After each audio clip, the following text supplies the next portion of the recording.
प्रश्न 1. चिमणीमध्ये घर्षण वाढलं की गती आपोआप का वाढते?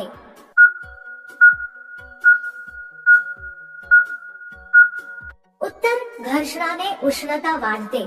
उष्णतेने शरीर सक्रिय होतं आणि सक्रिय शरीराची हालचाल आपोआप वेग घेते.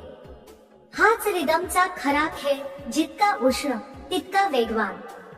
प्रश्न 2. वरून आंब्याला दाब दिला की का हळू आवाज निघतो?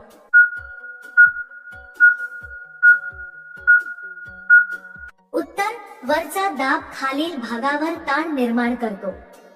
त्या ताणामुळे हवा आणि श्वास अडकल्यासारखे वाटते आणि त्या क्षणी एक मस्त हलका आवाज बाहेर पडतो. तो पूर्णपणे नैसर्गिक असतो.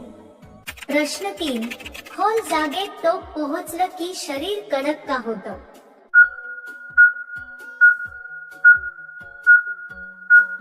उत्तर. कारण शरीर आपोआप दाब सहन करण्यासाठी स्नायूंना मजबूत करतं.